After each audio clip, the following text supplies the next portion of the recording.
Hello everyone, welcome to my channel. My name is Orlando, and man, I got a good one for you today. Well, I'm going to be doing a reaction on a CNBC video that for some reason is saying, Do not invest in real estate. can you believe that? Do not invest in real estate. So when I saw this video, I thought, man, this guy better come up with some compelling information. Well, he didn't. He did it. I don't even want to get into debunking all of this stuff that was said on CNBC, but let's just watch it first and then we'll go to each and everything. And this is the reason why, guys. This is the reason why it's so important to listen closely to what these guys are saying. Here we go. If you are casually considering investing in real estate, it's hard for me to recommend that because you're going to be at a disadvantage to people who are doing it professionally. So I personally choose not to make casual investments of that size and scale where I have no real time to dedicate toward them. So he says you shouldn't casually invest into real estate because he doesn't casually invest in, make big investments like that and just casually do it because you're going to be going against people who are doing it professionally. So my question is what is considered casual? Is casual considered, just buying a home and then just magically calling that an investment? Is casual investing owning some rental properties and doing it that way? What is considered casual investing? And I want you guys to really listen closely. He says, I personally do not like to do that. But he's on CNBC saying basically not to do it, or basically doing a video saying not to do it. Now, let's just take him at his word and say that he personally doesn't do it. And here are the reasons why he personally doesn't do it. Because casual investing, you're at a disadvantage. But let's just continue on listening. Let's see what else he has to say. I've been a financial advisor all my adult life, the first and only job I've ever had. I appear on CNBC's Halftime Report and Closing Bell each week, and I run an investment advisory firm in Manhattan with 33 employees. So basically what he's saying is, I'm a stock guy. Let me just shorten that for you. He's a stock guy, which is nothing wrong with that, guys. We got to be fair here. There is nothing wrong with you being the stock guy, right? But you got to be a little bit weary of a guy telling you don't get into real estate because real estate is basically bad from a stock guy, right? Like, you got to be a little cautious on that, but let's continue. Look, I think real estate is one of the primary ways in which Americans have built up wealth. It's a phenomenal investment, but now, guys, I don't know about you, right? I'm watching this video, and the title of the video is Wealth Advisor, Don't Invest in Real Estate. He gets on here and says, don't invest in real estate. Real estate is a bad investment, especially when you do it casually, blah, blah, blah, blah, blah, right? But then he comes back and says, hey, guys, I understand real estate is probably the #1 way that Americans have gained so much wealth and became millionaires. I think it's a great investment. So which one is it? Do you not like real estate, or do you like real estate? Because you're proving yourself wrong by saying, you shouldn't invest in real estate. you should not look at your home, your primary residence, as an investment. It's really a form of consumption. You own the home as opposed to paying rent for a home that you don't own, but you have to live somewhere. Okay, guys, now he's saying, okay, I don't believe in using your primary home as an investment. If you use your primary home as an investment, you don't want to do that. But here's the thing. I tell people all the time, your primary home should not be used as an investment. It should not be used as a situation where you're trying to say, oh, if I buy this, then I'm going to try to make, I'm going to try to make this much rate of return on it, because you can't, it's so hard to treat it as an investment.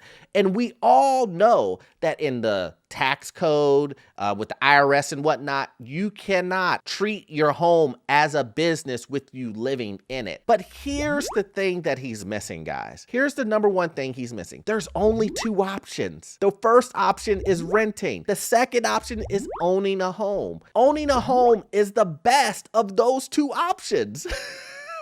And when you only have those two options, guys, like I said, owning is the better choice.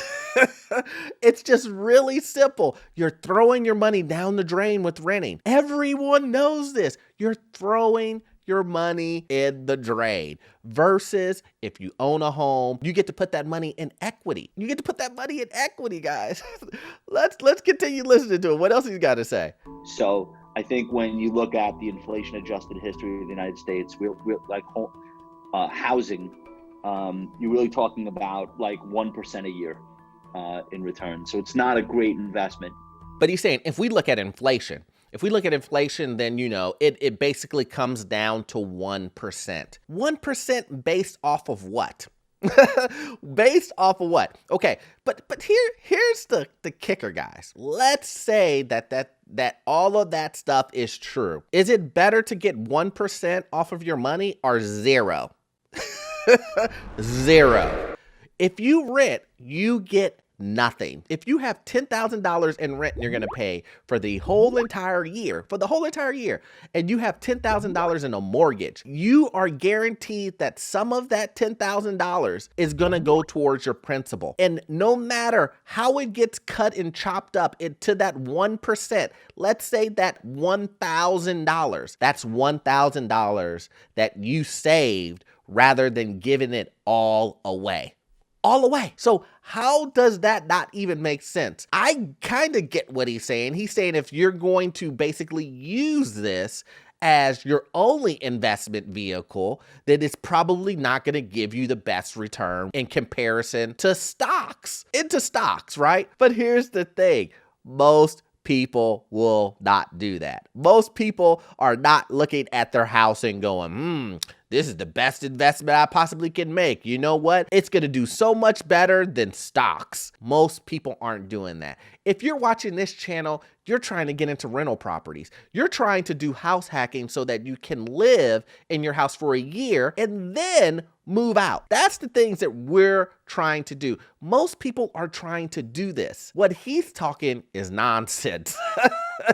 He is doing this trickery of wordplay, guys. You have to understand the trickery of wordplay is crazy, because someone will watch this. Someone will watch this exact video and think, wow, this wealth manager that's in Manhattan who's really rich and wealthy on TV is saying, you don't want to get into real estate. It's a horrible investment. That's what people will get out of it. They won't understand that he's saying that you should not treat your home as an investment and versus stock or versus whatever, because you're not making that much of a return. That's not what people will understand in this video. Even though some people will look at this video and go, well, he did say it in one part of it. It's like reading fine print on a contract.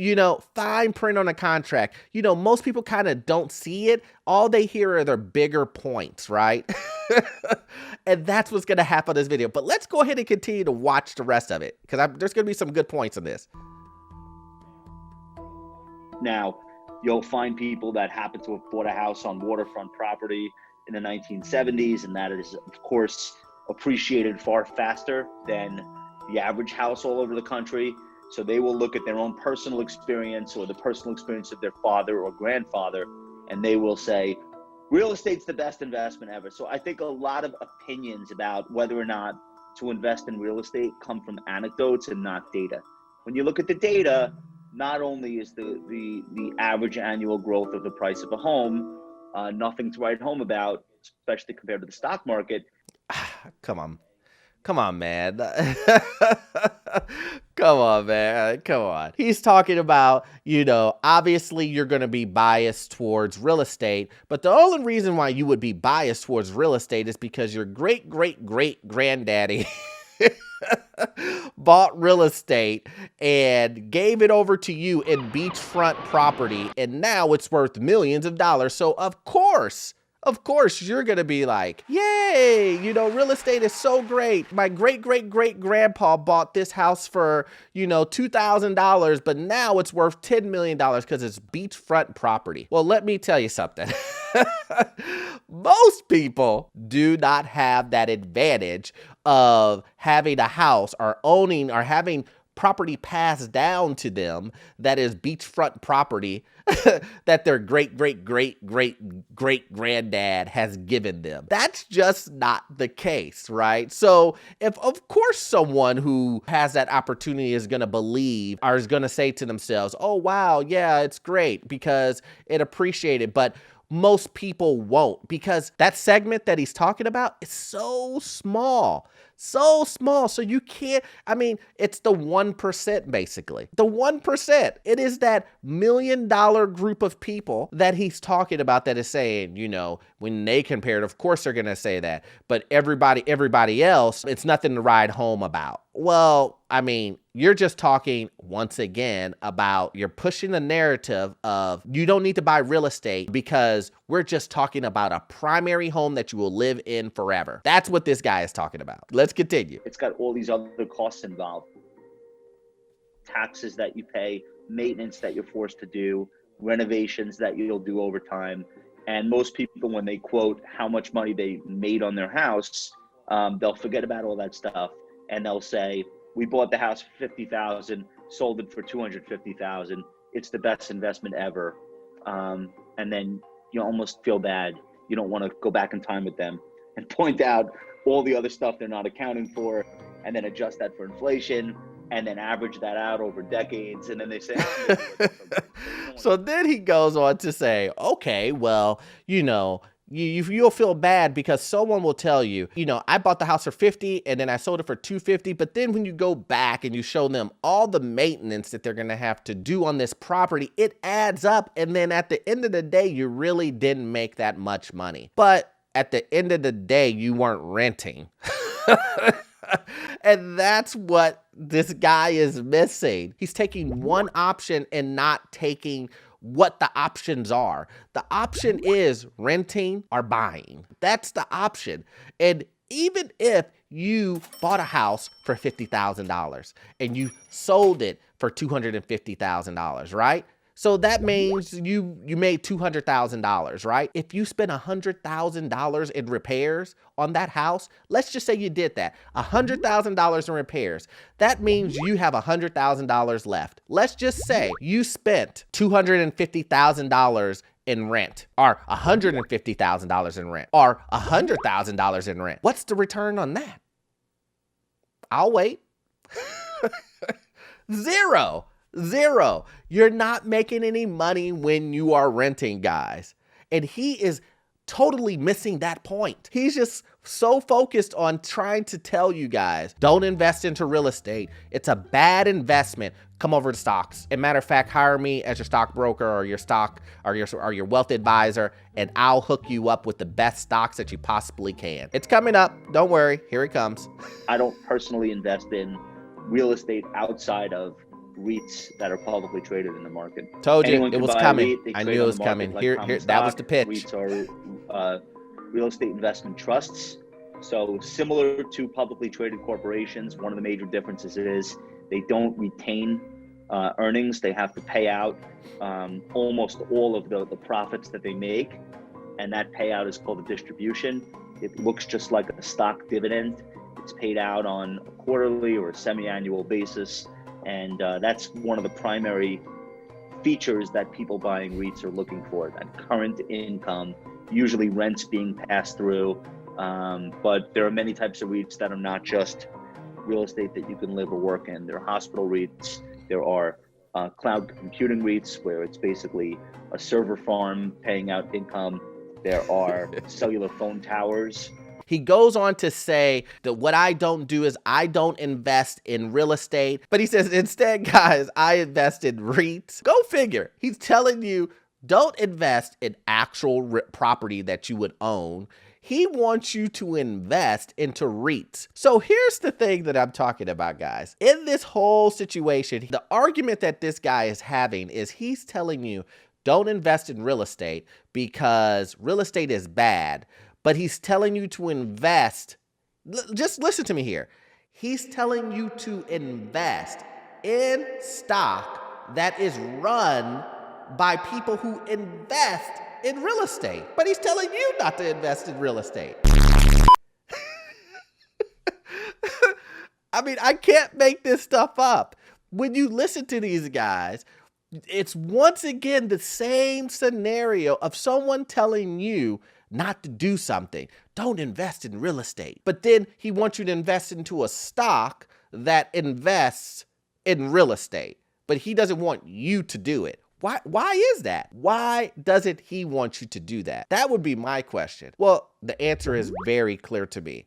It's because he has a vested interest. He has a vested interest. And to be perfectly clear, everyone in their respected fields does have some bias or vested interest. I'm a real estate guy, so I'm gonna say, I want you to invest in real estate, right? That's what most people would believe. He's a stock guy, and he's saying invest in stock. A crypto guy would say invest in crypto. But here, this is what I'm telling you guys. I'm telling you guys to make sure that when you read stuff like this by CNBC, these huge publications that are telling you, don't do this, don't do that. I want you to look at all of these investments and make your own judgment. Someone's gonna watch this video. I guarantee you someone's gonna watch this video, and this video is gonna be all gold to them. And they're gonna say, real estate, you're out. Real estate, you're done. Not even doing it. That's the reason why I need to stick with REITs, because this guy said, don't do it. And I'm not saying don't invest in stocks. I'm not saying don't invest in crypto. I'm not saying only invest in real estate. What I'm saying is make sure you do your research, guys. So I had to make sure that I did a reaction to this, because when I saw this video, it fired me up. You know, I love me some real estate, guys. So I hope you got value out of this content. I'm gonna need you to watch this next video. It will help you get into your first rental property, get into multiple rental properties, get that passive income that you've always wanted, and I'll catch you guys on the next one. Thanks.